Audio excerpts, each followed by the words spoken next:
ओ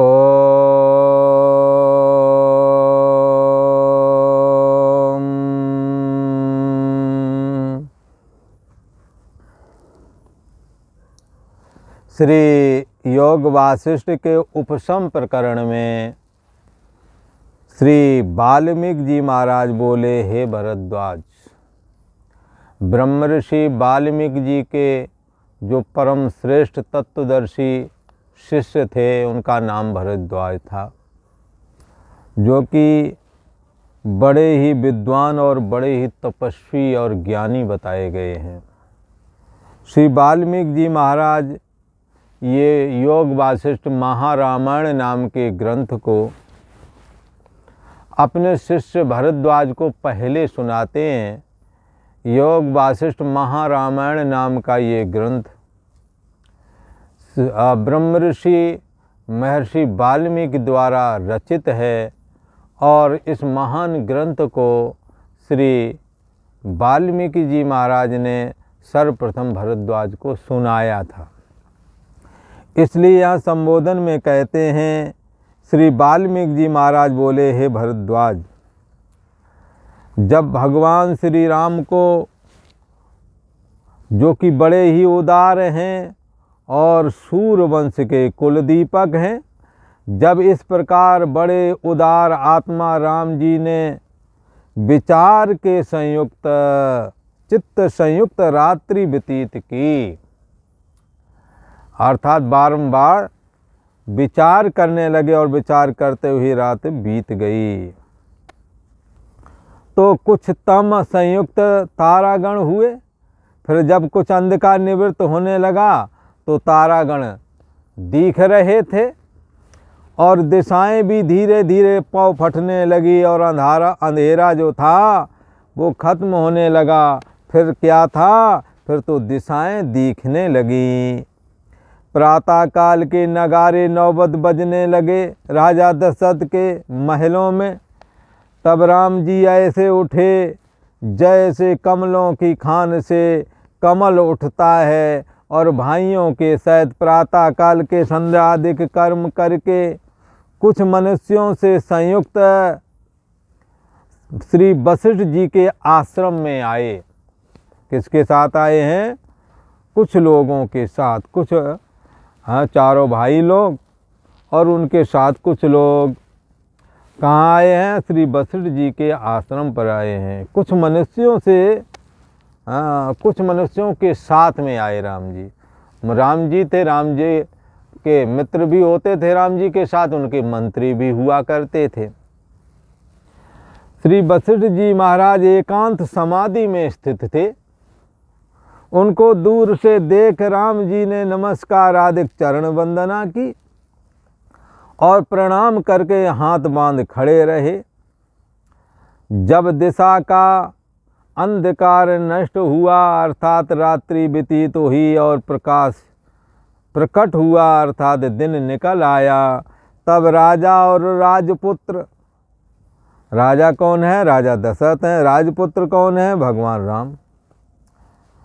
तो तब राजा और राजपुत्र, ऋषि और ब्राह्मण, ब्रह्मर्षि आदि जैसे ब्रह्मलोक में देवता आवे, तैसे ही आ गए। ब्रह्मा जी की सभा लगती है तो देवता दौड़े हुए जाते हैं कि ब्रह्मा जी आज सभा में आएंगे, ना मालूम कौन सा ज्ञान का उपदेश करेंगे, इसलिए दौड़ के देवता लोग उनकी सभा में पहुंच जाते हैं।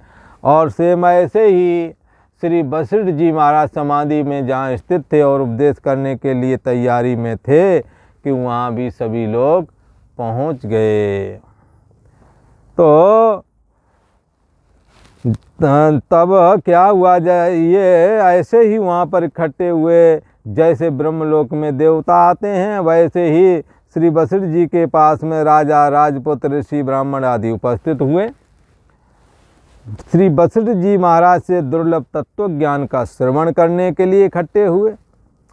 श्री वशिष्ठ जी का आश्रम मनुष्यों से पूर्ण हो गया। हर जगह श्रोता बंधु आ गए, हर जगह मनुष्य ही मनुष्य दिखाई दे रहे थे। हाथी, घोड़ा, रथ, प्यादा, 4 प्रकार की सेना से स्थान शोभित हुआ। चतुरंगनी सेना वहाँ बुला ली राजा दशरथ ने। तब तत्काल वशिष्ठ जी समाधि से उतरे और सर्व लोगों ने उन्हें प्रणाम किया।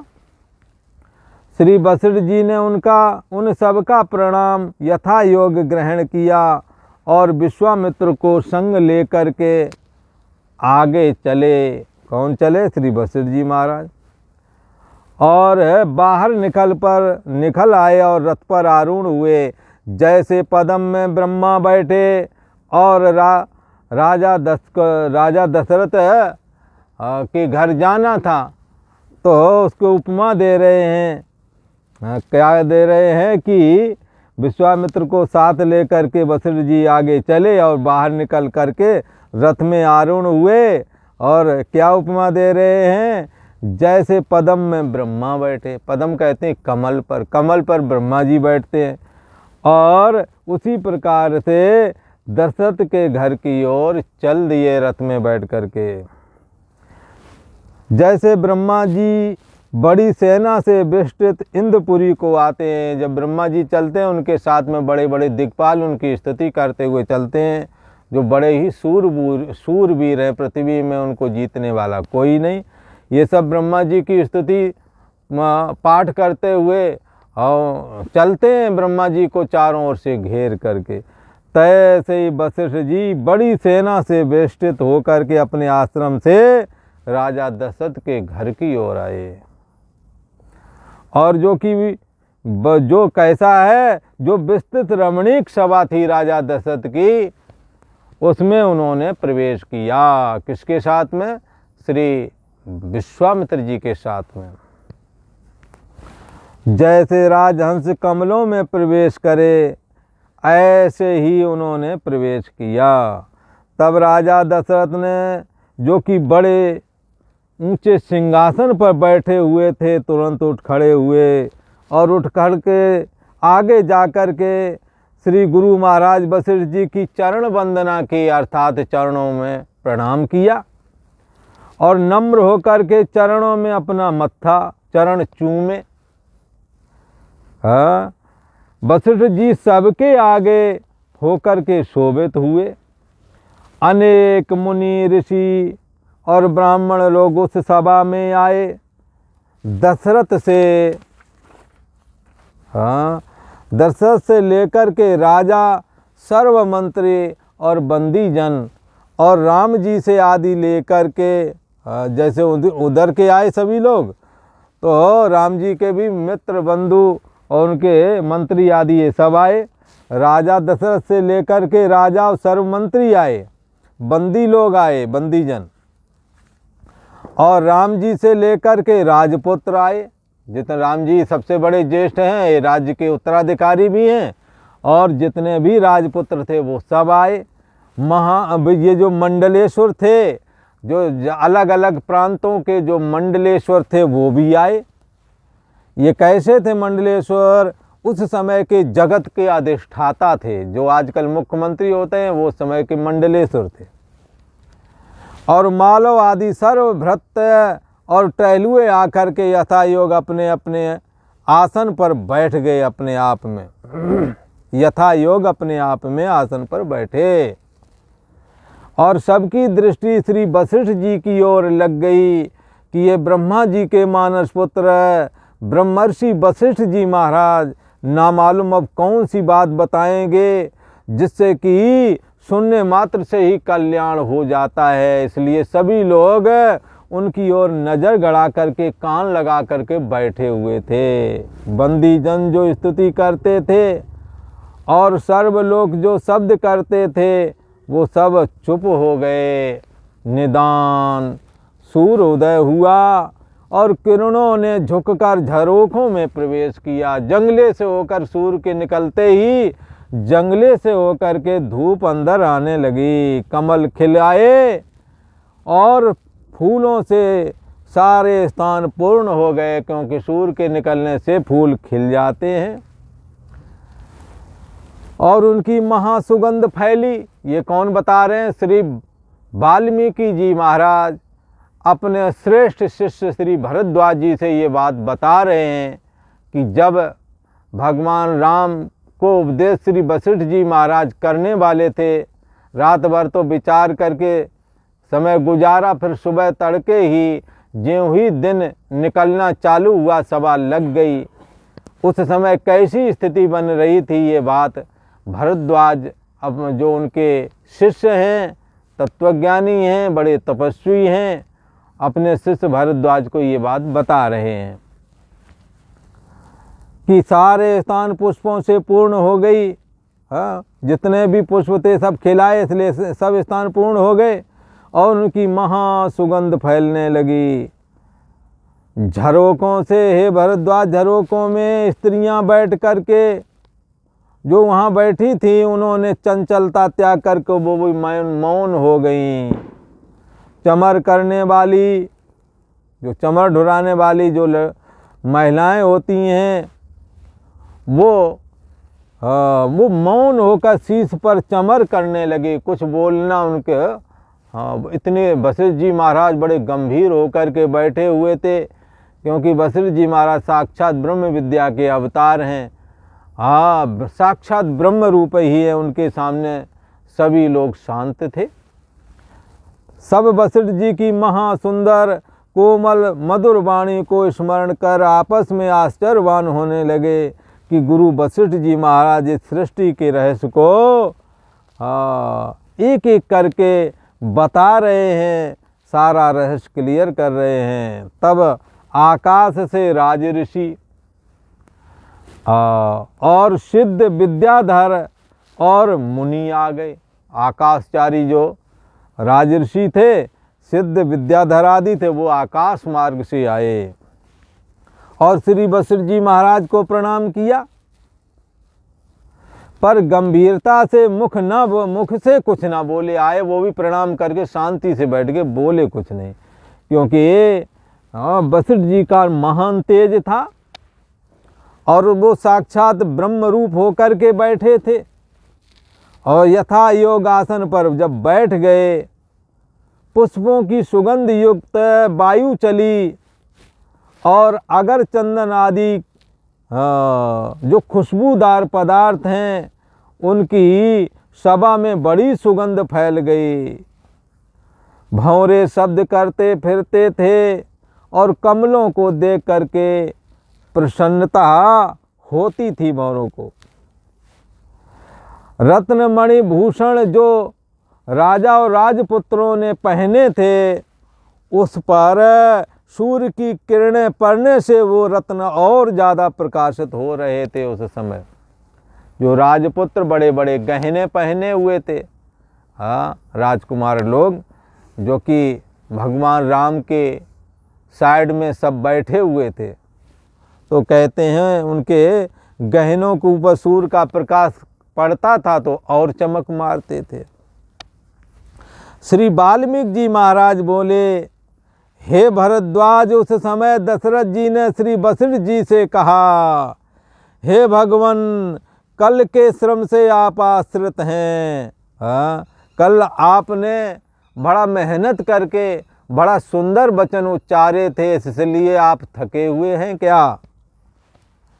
आपका शरीर और आपका शरीर गर्मी से अतिकृष्ट सा हो गया है, इस निमित्त विश्राम कीजिए। ऐसा कहा। कौन बता रहे? वाल्मीकि जी महाराज अपने शिष्य भरद्वाज से बता रहे हैं कि राजा दशरथ ने ऐसा उनसे कहा कि भगवान, कल आपने बड़ी मेहनत की है, क्या आपको थकान तो नहीं है? तो यदि थकान हो, क्योंकि गंभीरता से बैठे हुए थे, तो इस निमित्त अगर ऐसी बात हो तो विश्राम कर लीजिए। हे मुनीश्वर, आप जो आनंदित वचन कहते हैं वे प्रकट रूप हैं और आपके उपदेश रूपी अमृत की वर्षा से हम आनंदवान हुए हैं। हमारे हृदय का अंधकार दूर हो गया है, हमारा चित्त बड़ा शीतल हुआ है आपके वचनों को सुन करके। जैसे चंद्रमा की किरणों से अंधकार और ताप दोनों निवृत्त हो जाते हैं, तैसे ही हे भगवान, आपके वचनों से हम अज्ञान रूपी अंधकार और ताप से जो काम क्रोध लोभ आदि राग द्वेष आदि से जो हृदय में संताप बना रहता है, हाँ, तो कैसा हुआ, इन दोनों की निवृत्ति हमारी हो गई। कैसे? आपके दर्शन करने से, आपके वचनों को सुनने से। हमारा अज्ञान रूपी अंधकार और राग द्वेष रूपी ताप जो है, ये सब इनसे मैं रहित हो गया हूँ। हे भगवान, आपके वचन अमृतवत, हाँ, आपके वचन कैसे हैं? अमृतवत, अमृत के समान हैं, जिनको सुनने से तृप्ति नहीं मिलती। अपूर्व रस का आनंद देते हैं, ऐसा किसी ने सुनाया ही नहीं जैसा आपने सुनाया। कथा कथानक बहुत सुने, पर तुम आत्मा हो, तुम ब्रह्म हो, तुम्हारे में परमात्मा समाया हुआ है, सो प्रभु और नहीं सो तू है, ये बात कोई नहीं बता पाता। हे भगवान, इसलिए आपके वचन अपूर्व हैं। हाँ, पहले ऐसा किसी ने नहीं कहा, इसलिए अपूर्व है। और अपूर्व रस देने वाले हैं। कौन सा अपूर्व रस? सदा रहना, सदा चैतन्यता। मान भूवमित भूयासमित प्रेमात्मनि इच्छते, मेरा कभी अभाव नहीं होता, मैं सदा बना रहूँगा, ये इच्छा तो सभी को होती है। ऐसा आनंद कहीं नहीं है। जो सुख ऐसा ज्ञात हो जाए, तुम कभी नहीं मरोगे। मान भुवम भूयासम, मेरा कभी अभाव ना हो, मैं सदा बना रहूं। आपके वचनों से ये बात क्लियर हो जा रही है कि मेरा कभी अभाव नहीं होता, मैं सदा रहता हूँ। शरीर ही जन्मा है, शरीर ही छूटता है, ये अपूर्व है, ऐसा किसी ने नहीं कहा। आपके वचन अमृतवत है, हाँ, और अपूर्व रस का आनंद देते हैं। और ज्यों का त्यों ग्रहण करिए तो त्यों त्यों विशेष रस आनंद आता है आपके वचनों से। ये वचन शोक रूपी ताप को दूर करने वाले हैं। शोक नहीं रहता उनके जीवन में, जो श्री वशिष्ठ जी महाराज के वचनों को श्रवण करते हैं, धारण करते हैं। अमृत की वर्षा, हाँ, ये आपके वचन कैसे हैं? अमृत की वर्षा स्वरूप हैं। आत्मा रूपी रत्न को दिखाने वाले आपके ये वचन दीपक की तरह काम करते हैं। आत्मा रूपी रत्न जो कि अंदर है, जिसे हम जानते नहीं हैं, उसका भी दीदार हो जाता है आपके वचनों से। संत जन रूपी वृक्ष की बेल, संत जन रूपी वृक्ष की बेल है, और दुरिच्छा और दुष्ट आचरण के नाश करने वाले हैं आपके ये वचन। संत जन रूपी वृक्ष की बेल, संत महापुरुष जब आपके वचन सुनते हैं तो संतों की महिमा मालूम होती है। इसलिए संत जन रूपी वृक्ष की बेल, संतों जैसे वृक्ष पर बेल पौड़ जाती है, ऐसे ही आपके वचनों को सुनने से संतों के प्रति श्रद्धा जाग जाती है। उन संतों से संत समागम हरि कथा जग में दुर्लभ दोय। संत विशुद्ध मिले पर तेई राम कृपा कर जितवा जेई। और पूर्ण पुंज बिन मिले न संता, पुण्यों के बगैर संत नहीं मिलते हैं, और संत मिल भी जाए तो प्रेम नहीं होता। जो प्रेम नहीं होता तो फिर क्या करोगे? संतों से कैसे, उनके द्वारा परमात्म चर्चा कैसे सुनोगे? जहाँ प्रेम होता, जहाँ श्रद्धा होती, वहीं वचनों को सुना जाता है। पर आपके वचन कैसे हैं? संत जन रूपी वृक्ष की बेल हैं। संतों को जैसे पेड़ पर बेल पौड़ जाती है और चारों ओर पकड़ लेती है, ऐसे ही संतों के प्रति श्रद्धा रूपी बेल बढ़ जाएगी आपके वचनों से। और दुरिच्छा, संसार की इच्छा ही दुरिच्छा है, और दुष्ट आचरण, काम क्रोध लोभ आदि का आचरण ही दुष्ट आचरण है। राग द्वेष का आचरण दुष्ट आचरण है, इसमें बंधना। दुरिच्छा और दुष्ट आचरण का नाश करने वाले हैं आपके वचन। जैसे अंधकार को दूर करने और शीतलता करने को शांत रूप चंद्रमा है, तैसे ही संत जन रूपी चंद्रमा किरण रूपी वचनों से अज्ञान रूपी ताप का अर्थात बुखार का नाश करने वाले हैं आपके वचन। संत जन रूपी चंद्रमा, संतों के मुख से क्या उपदेश रूपी किरणें निकलती हैं। ये किरणें कैसा है? हृदय से अज्ञानता का और राग द्वेष रूपी जो ये ताप है इसका नाश कर देते हैं। वशिष्ठ जी महाराज संत शिरोमणि हैं, गुरुओं के गुरु हैं, तो इनके वचनों से संतों के प्रति श्रद्धा और आत्म तत्व की उपलब्धि होने से परम शांति प्राप्त होती है। आज इतना ही। ओम।